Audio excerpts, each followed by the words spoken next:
Our series, we're doing the last week of the life of Jesus. And honestly, there was so much packed into this week that we're going to hit that it made me, I started planning for 2027. So if you're sticking, I know some of you were like, I didn't think Jeff planned that far out, but I do.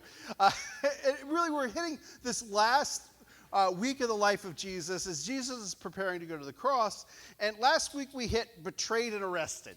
And we talked about the Garden of Gethsemane, and he gets arrested. And so this week we're doing the trial and sort of the sentence carried out. And we're going to hit a lot of verses. And this is where I started thinking, man, maybe this year, maybe next year, we'll see. I could probably do a whole series just on what we're going to cover today. And some of you are like, oh gosh, that sounds like a really long message. I kept cutting stuff out because there's just a lot to say. And so we're going to go through it. And it is View of the Pew week, so we do have some of our kids with us hanging out this week. So we're going to jump right in to Mark chapter 14. If you're following along in the Bible app, you can pull it up. The screens will be up there too. Or if you have books. Some of you remember books. There's pages. You can follow along. We're going to go through a bit. And so in Mark chapter 14, starting in verse 53, it says, they took Jesus to the high priest's home where the leading priests and the elders and the teachers of the religious law had gathered. Meanwhile, Peter followed him at a distance and went right into the high priest's courtyard, and they sat with the guards, warming himself by the fire. And it may seem weird that they were kind of like just walking in, but houses are a little more open in those days. And if you've been to other countries, maybe you kind of get the thing. And he's kind of sitting there with the guards. Maybe he's trying to figure out what happens. We'll see. It doesn't really go well with Peter, but we're not going to focus on that this week because he ends up denying him. And but inside, the leading priests and the entire high council were trying to find evidence against Jesus so they could put him to death, but they couldn't find any. And it's really sort of, you might get the idea, and it's sort of an illegal trial at this point. You're not allowed to kind of bring people in and try them by night in those days. It's a little bit shady. And I know a lot of us, I don't know if when you read the story of Jesus, there's the oral law, and that kind of gets recorded later in something we call the Mishnah. And it's sort of a record of that. And it would seem to indicate this would be sort of a sketchy trial at this point. And the group couldn't give the death penalty, so it's sort of like this pre-trial. They're trying to get the evidence against him. They can arrest him and then get evidence, Whereas today in our society, we get evidence and then arrest. Right, or you're supposed to. But I'm just thinking of something culturally that I want to laugh about, but I'm not going to. Lemon pound cake. And so, the idea is you get the evidence, and then we arrest. They would arrest, and then kind of they're grilling him, trying to get the evidence, and they really knew what they wanted to do. Right? They want to get rid of Jesus. He's a problem for them. And so they kind of arrest. They're trying to figure out how to do it. It says, many false witnesses spoke against him, but they contradicted each other.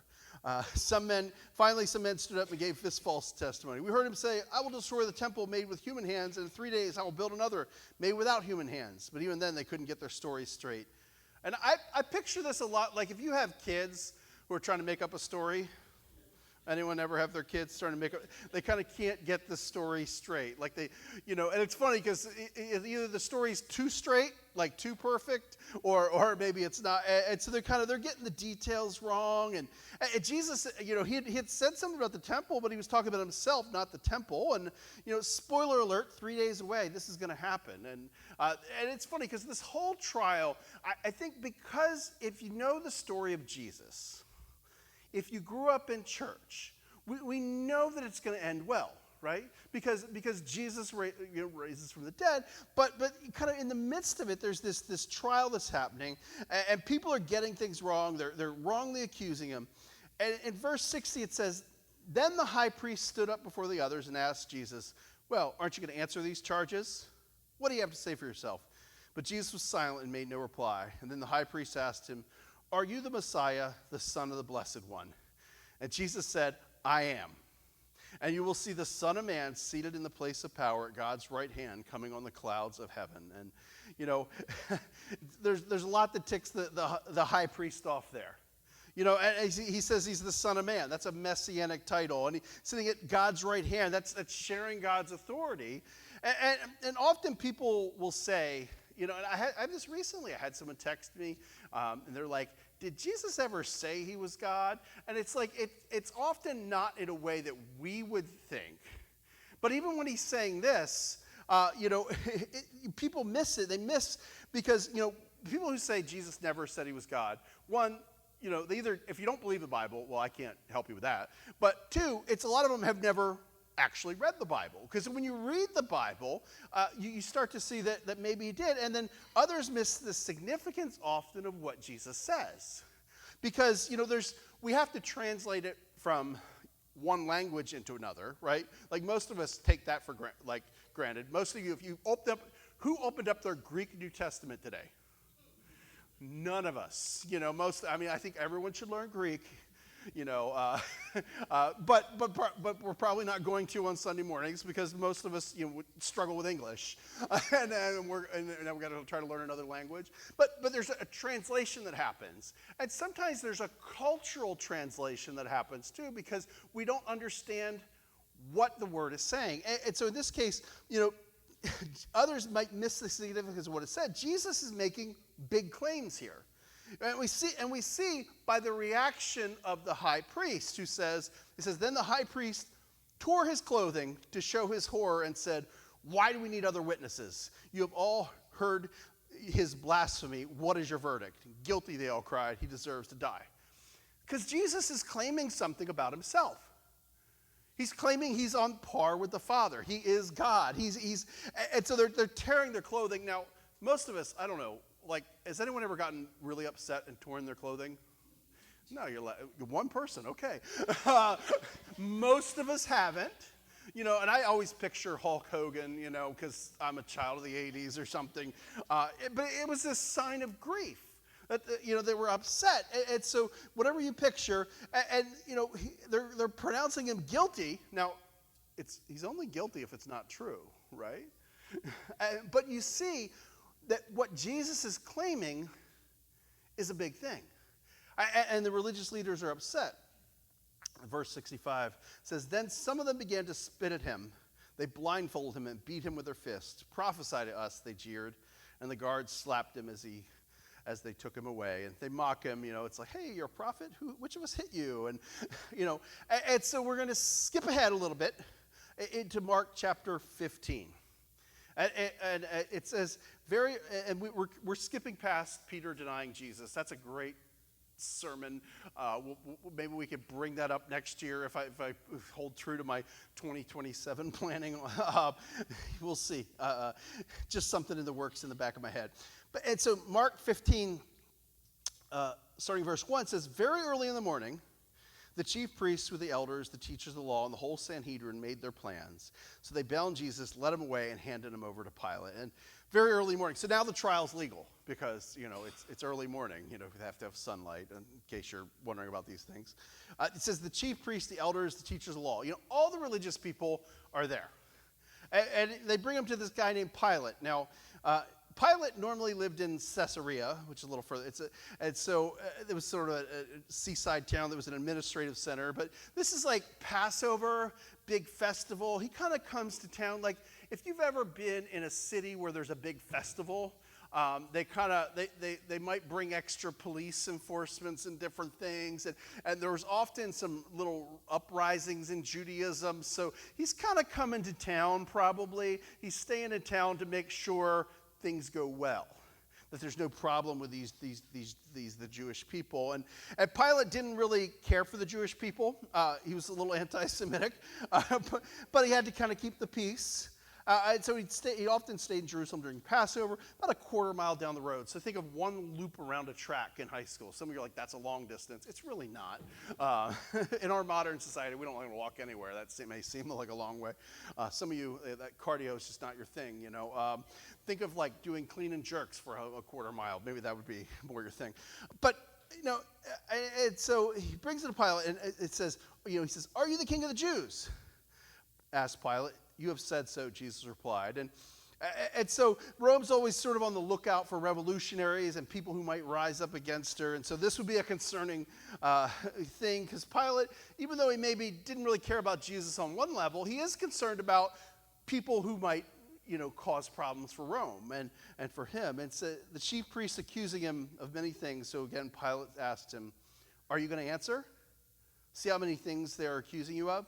But Jesus still made no reply, and Pilate was amazed. And Jesus is facing death, and he doesn't even defend himself. I think most of us, if we were on trial, we would want to say a whole lot of things. Some of us maybe too much. Like stop talking, you're going to get yourself in trouble. It's you get in trouble with a principal or something. Most of us just don't, or some of you didn't get in trouble. That's good. But you don't just sit there. You try to defend yourself, right? You're like, but this and that, and but this and that, but that. And so you kind of picture that, and then it's kind of like if your brother broke something and mom blames you. Anyone ever been in that situation? You're not just going to sit there and silently and take it, right? Like you're like, no, they did it, or maybe sister did it. I don't know what. Or teacher blames you for something at school. Do you stay quiet? No. Coworker makes a huge mistake and you get blamed. Anyone ever? Okay, just a few of us. So, generally you're going to defend yourself, right? But Jesus doesn't. And normally people would beg for their lives for Pilate because Pilate can put you to death. And Jesus wasn't concerned with wrongful death because ultimately his purpose was to come and to die for us. And it's this if Jesus says he's the Messiah, he's a threat to Rome. If Jesus says I'm not the Messiah, he's not a threat to the Jewish authority. And so he's silent because dying is his purpose. Remember, last week we read, Father, take this cup from me, but not as I want, but as you want. And so Jesus is submitting to the will of the Father. He's going through this process, and he's going through this because he wants to make a way for us to have new life and to have forgiveness. And most of you know I'm an old metalhead. So there's this lyric, and I actually found it. I was, you have to picture it with heavy metal sounds. It's like, born to die so we might live. Never get nothing. And if you want the YouTube link, AI is kind of helped me find this. I actually found the album. I always thought it was from the 90s, but it was actually 88. I think I was listening to it in the 90s. It's on California Metal Volume 2, which is a Christian metal album, which most of you probably listened to that on the way here this morning. Okay, nobody. But born to die, so you might live. And I don't know that they came up with that, but it's really a statement that is central to Christianity. And we talk about at Christmas that Jesus came, and we celebrate that, right? But he was born to die so we might live. And so he comes and he dies at Easter, not because the authorities grabbed him and he couldn't get away, not because sort of he got Judas turned him in and he just gets caught up in some trial, but Jesus comes willingly to die for us so that we can have new life. And so centuries before Jesus came, the prophet Isaiah writes this in Isaiah 53. All of us like sheep have strayed away. We have left God's path to follow our own. Yet the Lord laid on him the sins of us all. He was oppressed and treated harshly, yet he never said a word. Sound familiar? He was led like a lamb to the slaughter, and as a sheep is silent before his shearers, he did not open his mouth. Unjustly condemned, he was led away.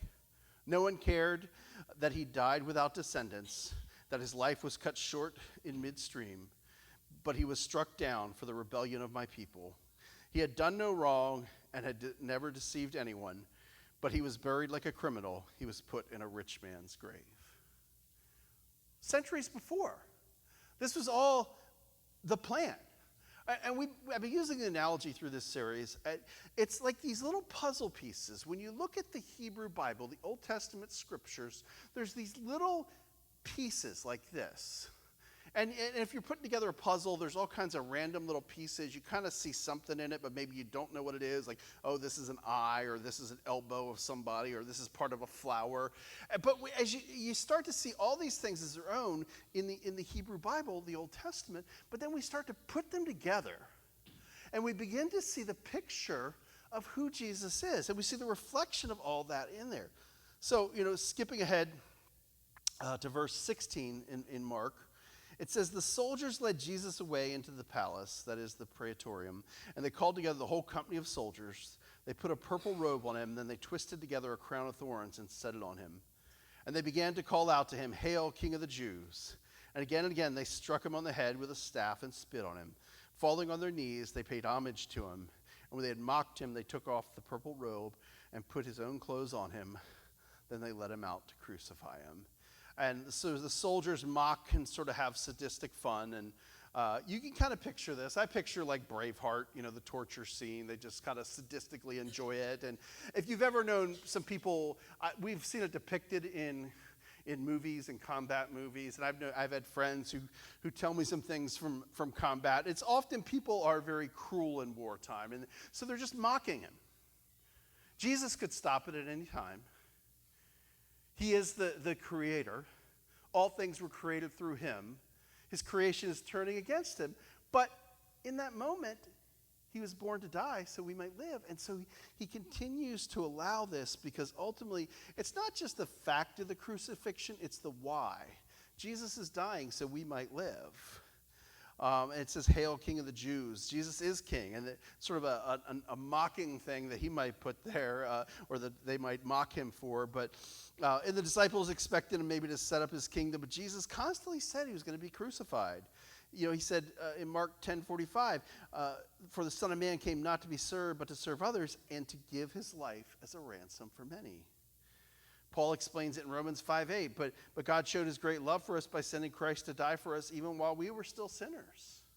And this is all part of his plan. He came to give us new life. And we always struggle with making Jesus the center of our lives, but we make him into a genie that maybe he's just here to give us this or give us that. When I talk to people about faith in Christ, they think it's something to kind of enrich their life.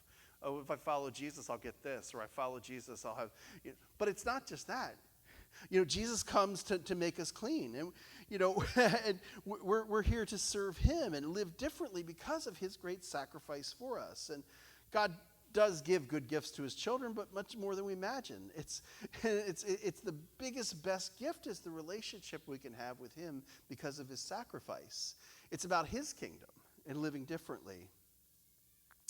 Verse 33 says, "At noon, darkness fell across the whole land until 3 o'clock. Then at 3 o'clock, Jesus called out with a loud voice, 'Eloi, Eloi, lama sabachthani,' which means, 'My God, why have you abandoned me?'" And so there's this darkness, there's this judgment. And, at 3 o'clock, Jesus died around the time of the offering of in the temple. And, in case you're wondering why in I think Matthew says Eli, Eli, and Mark says Eloi. It's difference of whether you're speaking Aramaic or Hebrew, and I know most of you spend a lot of time thinking about that.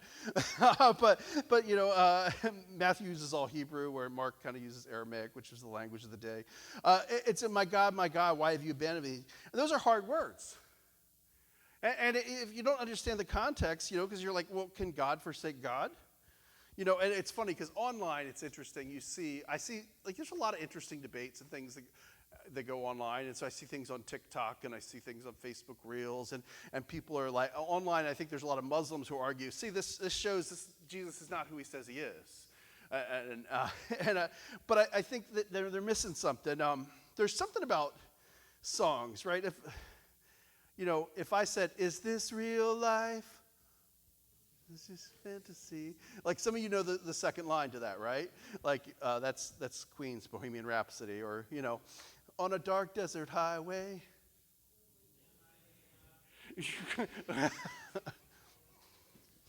"Hello, darkness, my old friend." Yeah, you guys know all these. "Sweet dreams are made of these." Yeah. I'll just go "Sweet Caroline." I don't know what the second line is. All I know is the bum, bum, bum. Oh, okay. Or those who are maybe younger. "Yo, I'll tell you what I want, No. But most of us, you hear one line of certain songs. Now you're picturing me singing that, aren't you? Spice Jeff. But that's a horrible image. But you hear one line of a song, you know the rest of the song, right? And it's probably generational. I picked some ones that I kind of knew, but there's probably, so I looked at some newer ones and I was like, I don't even know that song, because the younger generation, the culture changes so fast. But these are some that I would know. But it's while Jesus is on the cross, he's intentionally quoting something. And we've talked this with it. And it's another one of those puzzle pieces that we see in the Old Testament, the Hebrew Bible, that show us who Jesus is. He's actually quoting Psalm 22. Which says, my God, why have you abandoned me? And it's not, certainly he's feeling the abandonment, but again, it's all a part of God's plan. It's part of what he's doing. And so Jesus was forsaken because we deserve to be forsaken. And Jesus substitutes his life for ours on the cross. And I want to just read some other lines from the psalm. I could read it all, but it's a lot of verses today, and so you can look up Psalm 22 later. It says, verse 12, my enemies surround me like a herd of bulls, fierce bulls of Bashan, they have hemmed me in. Verse 14, my life is poured out like water, and all my bones are out of joint. My heart is like wax melting within me. My enemies surround me like a pack of dogs. An evil gang closes in on me. They have pierced my hands and my feet.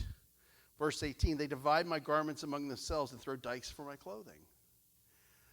And if you're familiar with the crucifixion, you can see that in this psalm, right? And Jesus is going through this. Ultimately, he's born to die so we might live. And he's giving his life for us. Some of the bystanders misunderstood and thought he was calling for the prophet Elijah. And one of them ran up and filled a sponge with sour wine, holding up to him like a reed stick so he could drink. Wait, they said, let's see if Elijah comes. And you kind of see where Eloi sounds a little like Elijah. It's sort of the same root word. And believe that possibly Elijah might come to aid. And, Elijah was thought to be the agent to restore all things and the person who can deliver the Jews out of duress and calamities. And so there's that moment. But it says in verse 37, then Jesus uttered another loud cry and breathed his last. And the curtain in the sanctuary temple was torn in two from top to bottom. Now, that's like an odd little statement if you don't understand the significance. Jesus died and the drapes fell. But it really, it's a symbolism. He makes a way for us. And the curtain was what divided the Holy of the Holies from the rest of the temple. And the Holy of Holies was God's presence. And in that moment, the veil is torn, and we have access to God in a different way. And so it's not just a comment on some drapes, but it's this, the ultimate symbol of God's dwelling place. And now God is available apart from the temple system. And so Jesus dies so that we can have new life. And verse 39 says, when the Roman officer who stood facing him saw how he died, he exclaimed, this man truly was the Son of God. And that's sort of remarkable when you think about a Roman soldier would be so used to death. And there's something about this death, the death of Jesus, that shocked even this hardened soldier. I always wonder, did it make a difference in his life? Because, that really is, there's a lot of times you can be shocked. You can be, overwhelmed by the thought about something about Jesus, but does it make a difference in your life? He has this moment where, there's this great moment of understanding that he's killed a great man or been a part of it, but does it make a difference in his life? It says in verse 40, some women were there watching from a distance, including Mary Magdalene, Mary, the mother of James the Younger, and of Joseph, and Salome. They had been followers of Jesus and cared for him while he was in Galilee. Many other women who had come with him to Jerusalem were also there. And, most of the disciples aren't there. If we read the other Gospels, only John is at the cross, which John records. Peter denies knowing him, if you know the story. And Judas had killed himself. Others probably behind locked doors, and we can picture them saying, well, it doesn't do us any good to get arrested too. And interesting note, though, it's the men who abandoned the women who stayed. And then going to verse 42, it says, this all happened on Friday, the day of preparation, the day before the Sabbath. As evening approached, Joseph of Arimathea took a risk and went to Pilate and asked for Jesus' body. Joseph was an honored member of the high council, and he was waiting for the kingdom of God to come. And he takes a risk. And Jesus, I mean, I think sometimes we think of all the Jewish leaders being opposed to him, but there were some people on the inside who loved him, followed him. He risks his position and power. As we read earlier in Isaiah 53:9, he had done no wrong. He had never deceived anyone, but he was buried like a criminal. He was put in a rich man's grave. And so he's laid to rest. And Pilate couldn't believe Jesus was already dead, so he called for the Roman officer and asked if he had died yet. The officer confirmed that Jesus was dead, so Pilate told Joseph he could have the body. And it usually took days to die, and I didn't want to go over, I've heard some great sermons over time about how excruciating the crucifixion is. That's where we get the word excruciating from, is, from the cross. And it usually took days to die. It was a horrible death. And the Romans didn't invent it, but they may have perfected it. And they were good at, many people would die in that method. And death normally came by exhaustion, dehydration, and eventually asphyxiation. And they'd often speed it up by breaking the legs so they couldn't stand up to breathe because it was so hard to breathe. And Joseph bought a long sheet of linen cloth. Then he took Jesus' body down from the cross, wrapped it in the cloth, and he laid it in a tomb that had been carved out of rock. Then he rolled a stone in front of the entrance. Mary Magdalene and Mary, the mother of Joseph, saw where Jesus' body had laid. As the worship team comes back to play, there's this somber moment that we kind of leave off on. If this had been a Good Friday service, it's funny when you do a Good Friday service with other churches. We used to, but some of those other pastors kind of stopped wanting to do one, and it was always kind of fun. In some traditions, they sort of leave it hanging there for Friday, because and they do that to get a sense of the fact that his disciples were a little confused. His followers were confused. Jesus is in the tomb. But we know the good news that's going to follow. And so we're not going to completely leave it there. But we do want to leave off at this solemn moment and understanding that it's all part of God's plan to give us life. We deserve a curse, but in that moment on the cross, he demonstrates his love for us by taking what we deserve. And why? I'm about to unlock a new fear for you who don't work out. I often think of sin like a splinter, and so I often, because of all my woodworking stuff and cutting wood, you end up with some splinters, and you find them days later when they kind of swell up and pop out, and you find splinters that you didn't know you had. But I go to the gym a lot, and one of the reasons I don't like chrome bars is because occasionally old bars, the chrome will flake off and give you splinters. And so I got a good sized one the other day, and I got home and I managed to get it out before it was too bad. But then the other night I looked down at my hand and I had a big swelling pussy thing. And the problem was I kind of took some of the symptom out of it, if you will, but I didn't deal with all of the root cause, because there was still a piece of chrome stuck in there, and that's how sin is. It's stuff that it hurts us, and we might think we deal with it, but there's this underlying cause that sometimes we can't get at. And Jesus ultimately, he deals with that root problem that we have. He takes the whole splinter out. And it's only through him that Jesus is the solution for our sin. But it costs his life in the place of ours. We get new life through Jesus' death. We're made right with God, and Jesus takes the penalty on himself. And ultimately, spoiler alert, as he gets up at Easter, he offers us new life forever with him when we put our faith and our trust in him. So let's honor his sacrifice by embracing that gift of life that we have in him.